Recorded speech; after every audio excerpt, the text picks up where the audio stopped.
Yeah. Yeah, yeah, yeah.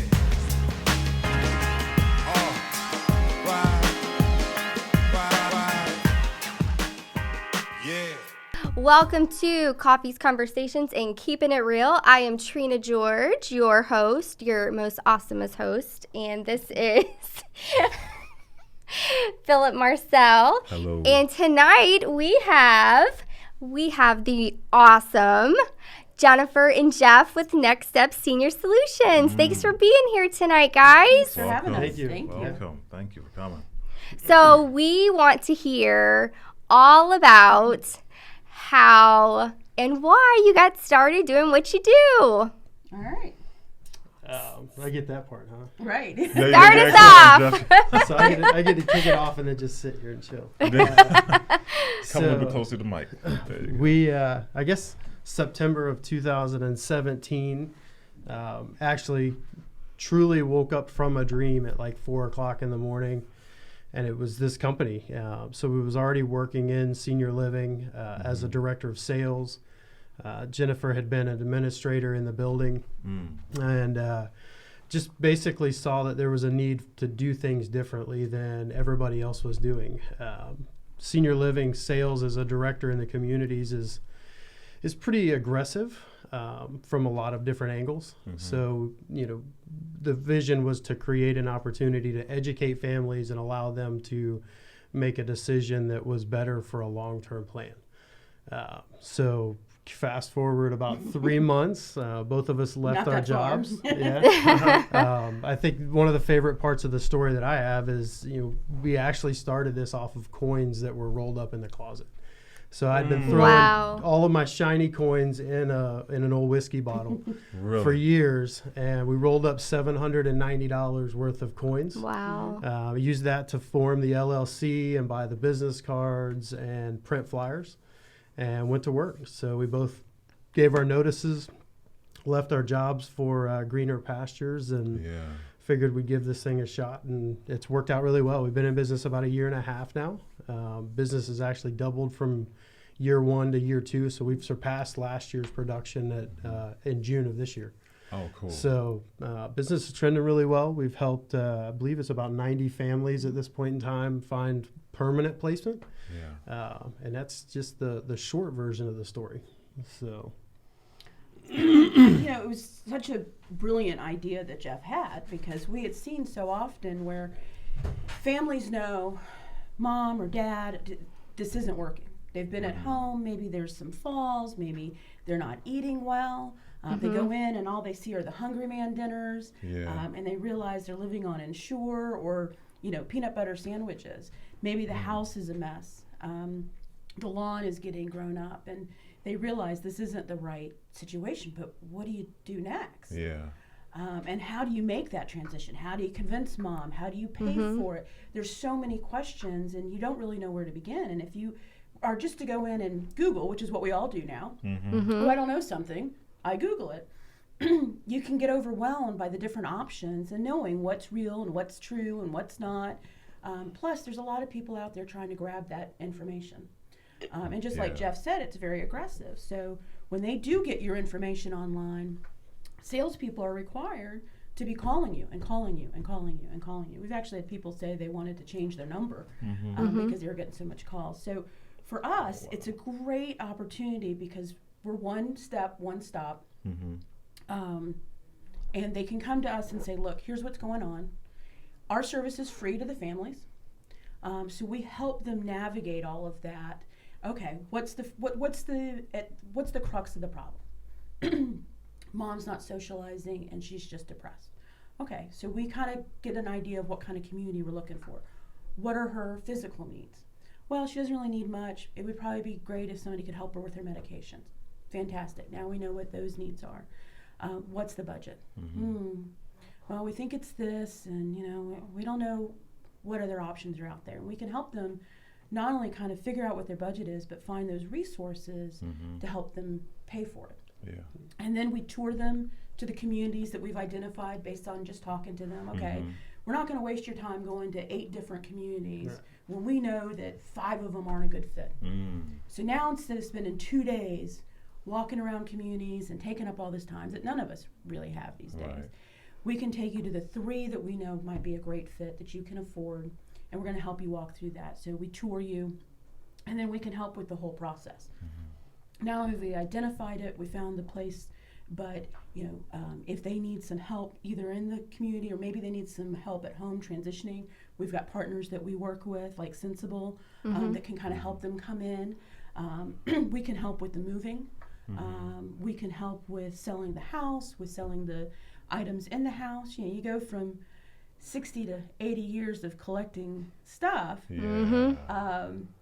I know, even at my age, and we won't go into how old that is, I look around the house. I was looking at the house this weekend going, I'm just going to burn it down. It'll just be easier. Like, the thought of having to move all my stuff is overwhelming. It's like, kids, get what you want, and then we're just going to leave it for the next people. Well, so many times families go out and tour these communities, and they make the mistake of going to the expensive one first, and then they realize, wow, I can only afford half of this.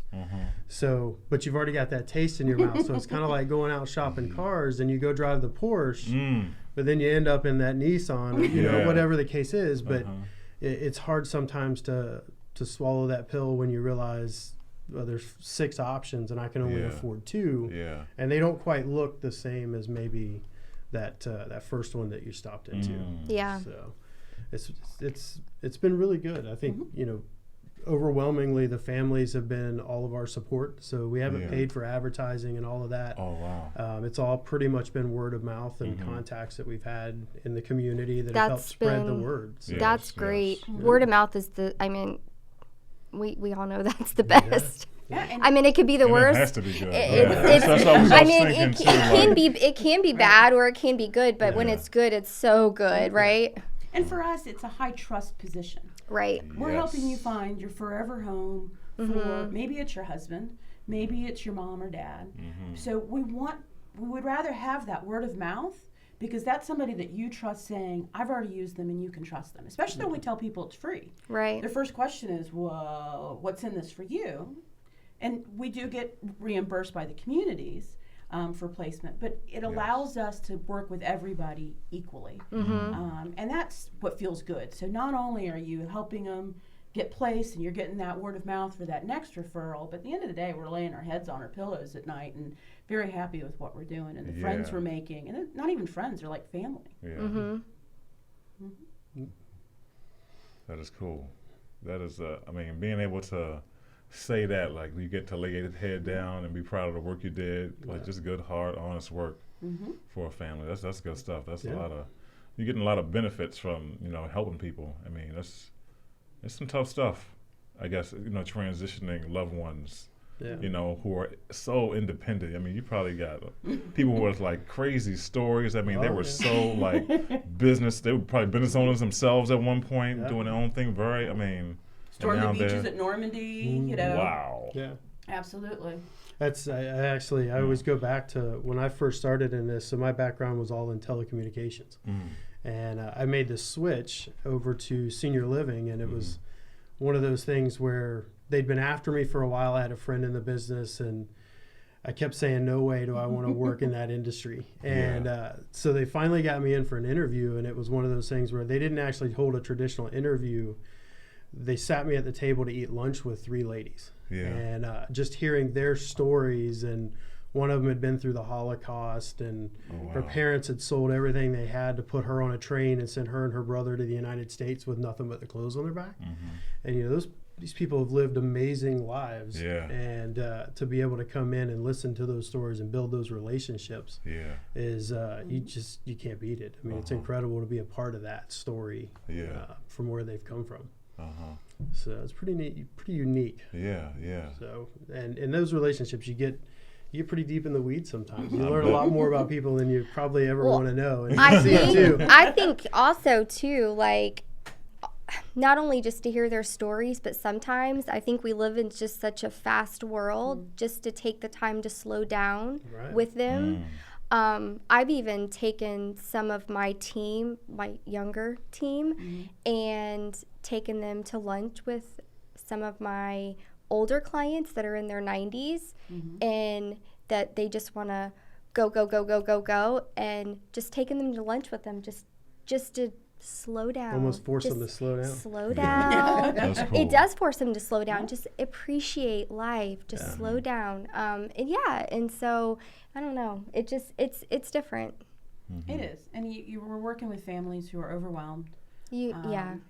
You know, they don't know what to do. They want to do right Yeah. by their family, and it's overwhelming because on one hand you have the guilt of, oh, I'm putting somebody in a home, but you know, we help them understand that actually what you're doing is making sure they're in a safe place, Yes. so that everybody can benefit from it. Yeah.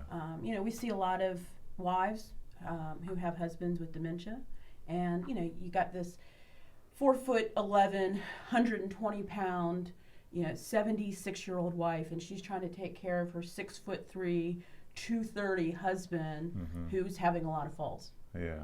Right. And unfortunately, what happens with caregivers, because it is a hard job, is all too often the caregivers predecease the person they were caring for, because it's so hard. So imagine being able to be in a position where you can be a wife again, not just a caregiver, but a wife. So we help people realize that too, and kind of help them along that, almost, I don't want to say a therapist because that's not right, but kind of help them see that this is okay.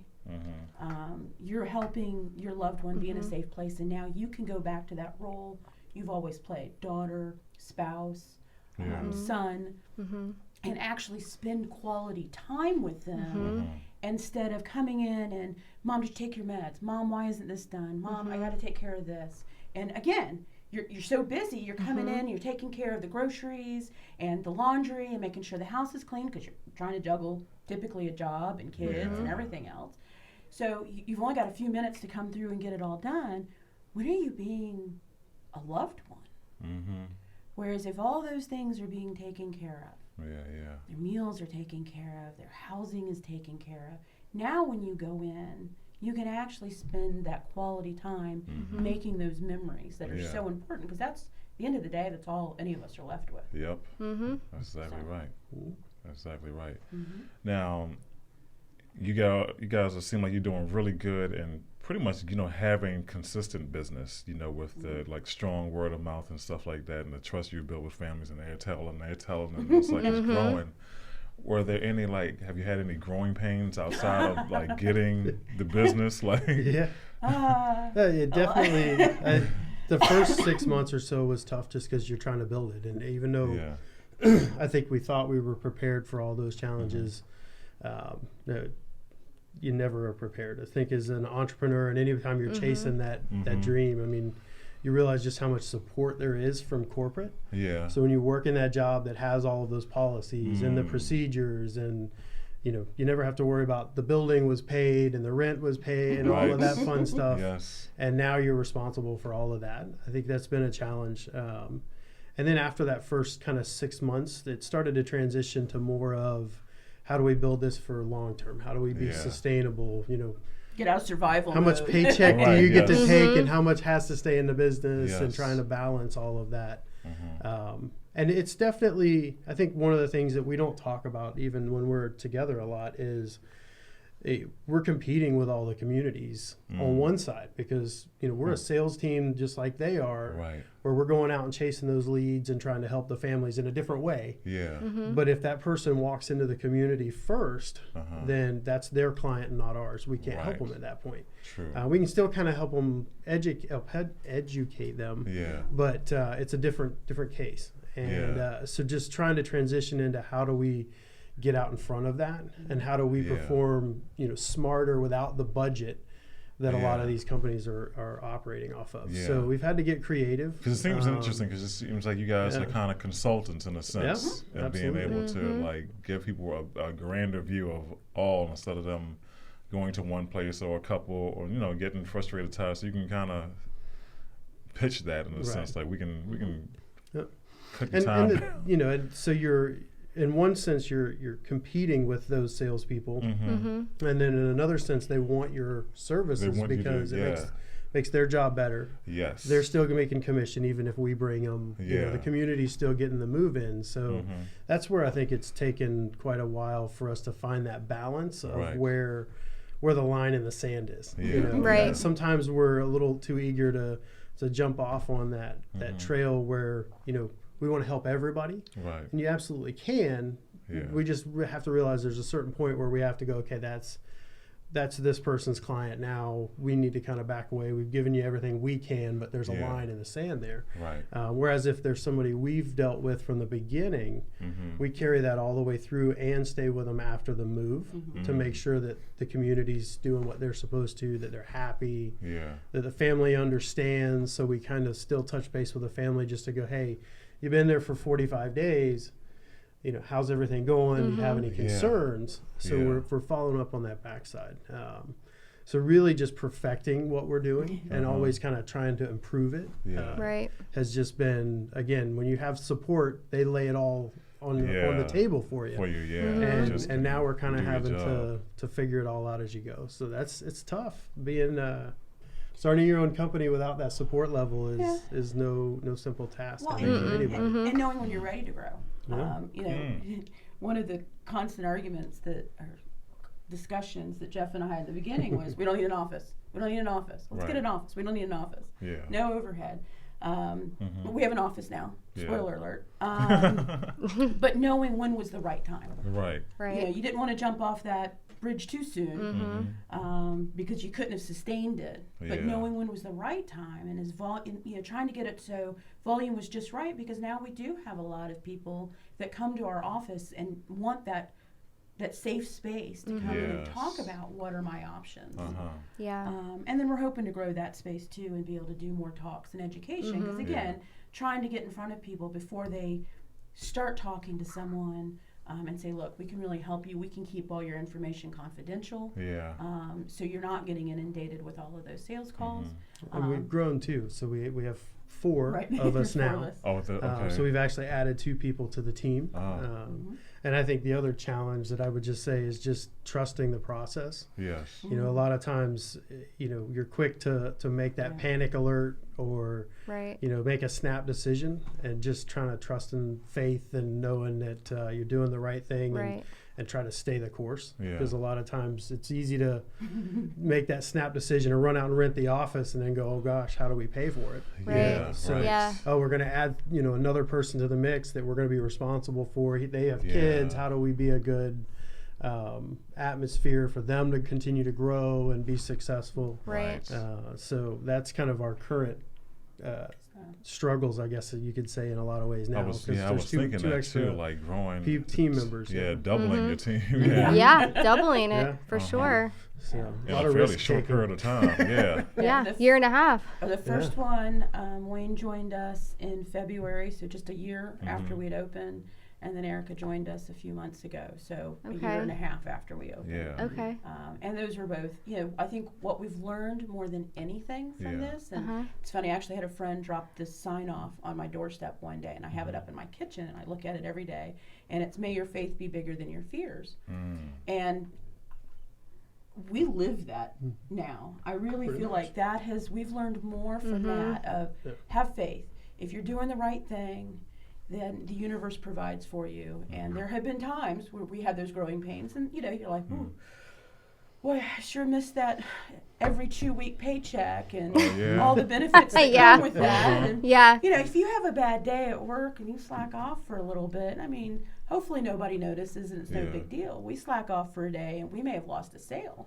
Mm-hmm. And that's a big deal for Yeah, us. you There gotta- is no bad days. Yeah. You're right. So you got Yeah. to be on it. You got to be at Yeah, it. there is no slow days. It is I mean, I Right. still slack off most days, but right. Yeah. Well, right, of course. But you know, 7 I built a days. team of hard workers, so I didn't have to work as hard. There you go. Yes, yes. Jennifer picks up his slack. We like to say that I'm the brains and he's the beauty of the Yeah, operation. yeah. So just sit there and be pretty. Just a- That's right. But you know, having that faith is so important Yeah. because again, you can make those knee-jerk reactions Mm-hmm. when something happens. You know, we think we've lost a sale, Yeah. and you're so upset about it. And then what we've learned is if you let it play out, it comes back. Either that sale comes back because something else has happened and led them there, or that sale has led to 2 more sales. And so having faith in trusting the process is something that Jeff says all the time, and it just reverberates in my head even when I don't want it to. Yeah. And so that trust and that faith that Yeah. you built something, you did it right, you did it for the right reasons.